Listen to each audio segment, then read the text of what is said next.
Bien-aimés dans le Christ, que la grâce de Jésus-Christ notre Seigneur, l'amour de Dieu le Père et la puissance du Saint-Esprit descendent maintenant sur nous pour nous aider à méditer cette parole, afin qu'elle puisse porter du fruit dans notre vie, pour la plus grande gloire de Dieu et le salut de nos âmes.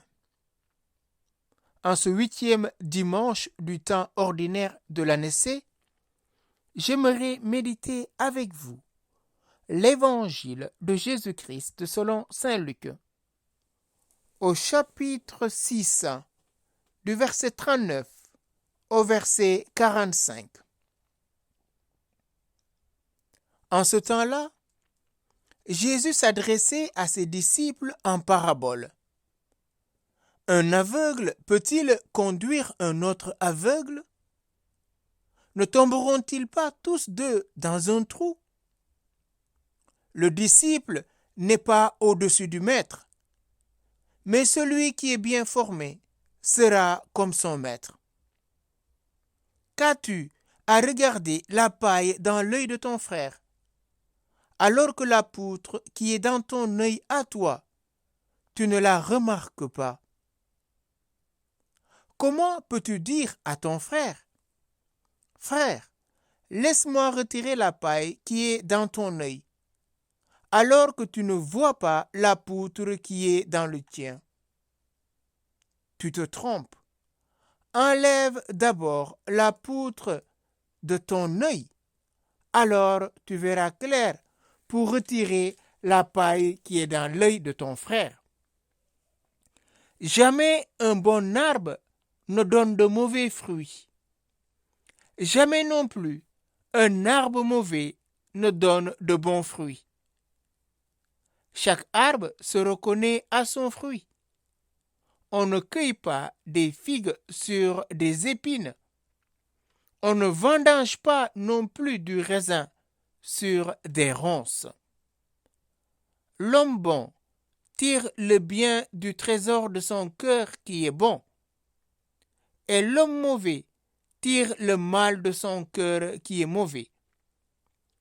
Car ce que dit la bouche, c'est ce qui déborde du cœur.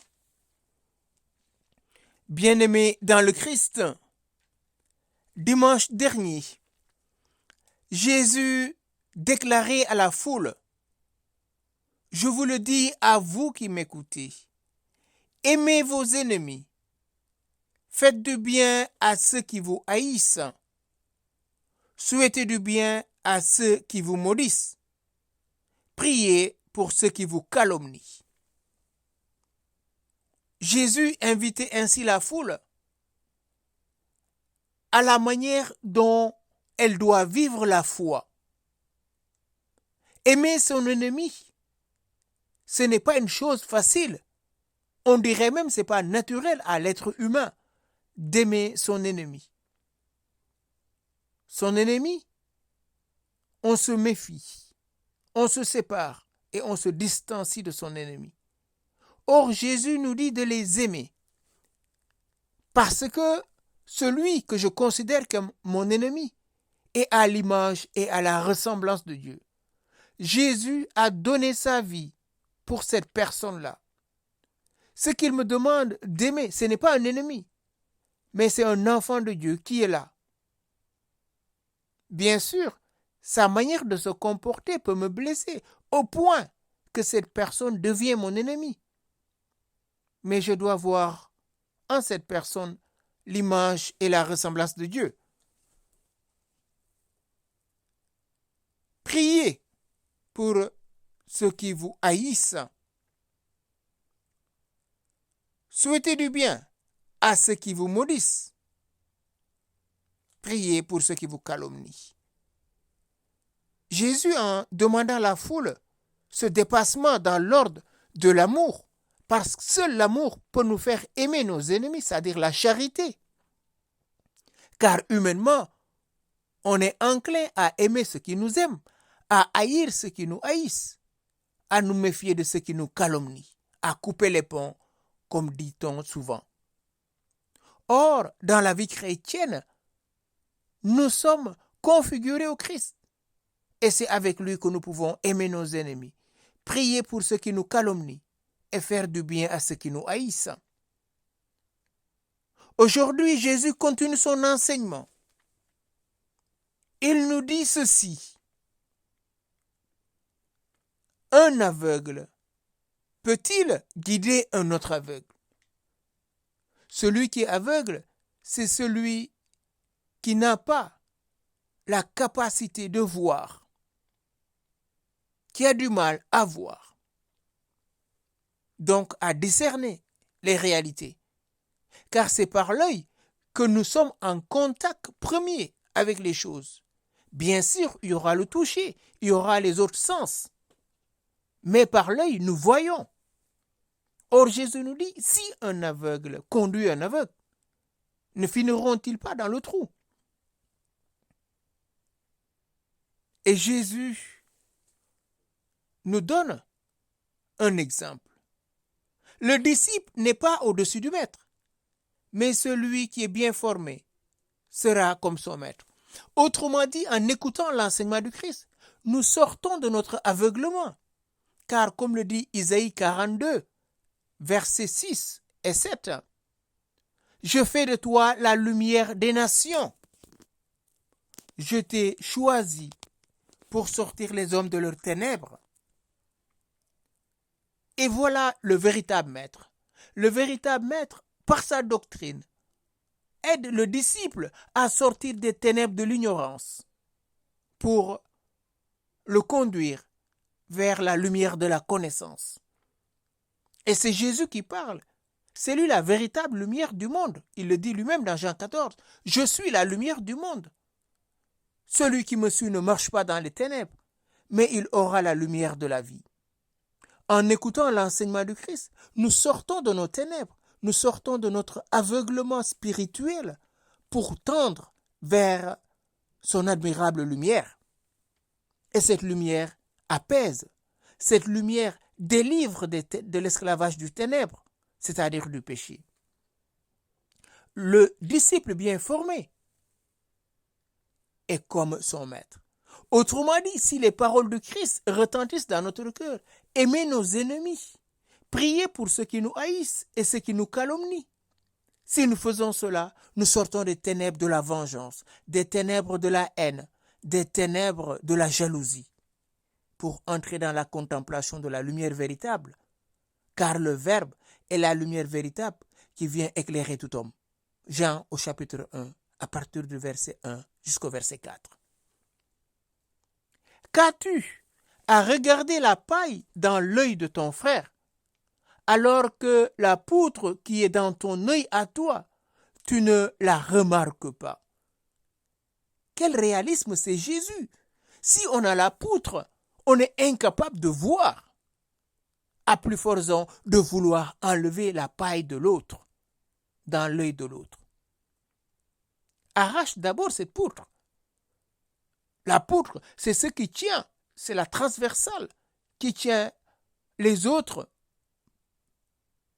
Cette grosse poutre, si elle est dans notre œil, oui, frères et sœurs, vous voyez combien on est aveugle. On ne peut plus voir. Autrement dit, avant de faire la leçon aux autres, appliquons-nous cette leçon d'abord. Avant de rentrer dans une comparaison avec les autres, regardons-nous d'abord, bien sûr, à la lumière du Christ, par celui de notre Maître. Comment peux-tu dire à ton frère, « Frère, laisse-moi retirer la paille qui est dans ton œil, alors que tu ne vois pas la poutre qui est dans le tien? Hypocrite, tu te trompes. Enlève d'abord la poutre qui est dans ton œil, alors tu verras clair pour retirer la paille qui est dans l'œil de ton frère. » Autrement dit, avant de corriger l'autre, observons-nous nous-mêmes, comme dit Paul. Paul dit, vous les spirituels, agissez avec beaucoup de délicatesse à l'égard des autres. Et que celui qui se sent fort, qu'il oublie qu'il peut tomber demain. Oui, frères et sœurs, c'est très facile de faire la leçon à qui que ce soit. Et on s'oublie qu'on est les premiers à recevoir notre enseignement. On est les premiers à nous convertir, à nous corriger. Oui, la paille dans l'œil de l'autre, je la vois toujours. Parce que chez l'autre, c'est visible. Mais chez moi, non, ce n'est pas visible à mes yeux. Je suis dans le déni. Je refuse mon péché. Et qu'est-ce que je fais? C'est la faute des autres. Si je suis dans telle situation aujourd'hui, c'est à un tel. C'est un tel qui a fait. C'est un tel qui a dit. Or, Jésus nous dit, si l'on vous persécute, si l'on vous calomnie, si l'on vous hait à cause du Fils de l'homme, réjouissez-vous. Oui, frères et sœurs, quelle grâce de pouvoir se réjouir. Malheureusement, la poutre qui est dans notre œil, nous ne sommes pas capables. Raison pour laquelle nous sommes aveugles. Et Jésus, dès le début, nous dit, si un aveugle conduit un aveugle, ils finiront dans le trou. Et donc, moi seul, je ne peux pas me conduire seul. J'ai besoin du discernement des autres. J'ai besoin du regard des autres pour m'ajuster dans ma relation fraternelle, pour grandir dans ma relation fraternelle, afin d'être à l'image du Maître. Jésus est attentif à la volonté du Père. Il le dit lui-même dans Jean chapitre 4. Ma nourriture, c'est de faire la volonté de mon Père. En toute chose, Jésus a cherché à faire la volonté du Père. Tout ce que j'ai appris de mon Père, je vous l'ai dit. Et donc, ce que Jésus nous dit, il l'a reçu du Père. Il l'a entendu du Père. Il s'est fait fils pour que nous soyons véritablement fils. Est-ce que nous acceptons que lui-même nous révèle quelle est la poutre de notre œil? Est-ce que nous acceptons nous-mêmes de faire ce discernement, ce travail et de nous faire aider? Ou bien, c'est toujours la faute des autres. On culpabilise les autres. Et nous, on reste dans une position de victime. Or, il y a un travail à faire, frères et sœurs. Et Jésus continue sa parabole. Jamais un bon arbre ne donne un mauvais fruit. Jamais non plus un arbre mauvais ne donne de bons fruits. Quel réalisme! Le fruit, c'est ce qui vient au terme d'une germination. C'est la fin d'un processus. Et le fruit reflète la nature de l'arbre. Un mauvais fruit montre que l'arbre est mauvais. Un bon fruit témoigne de la bonté de cet arbre.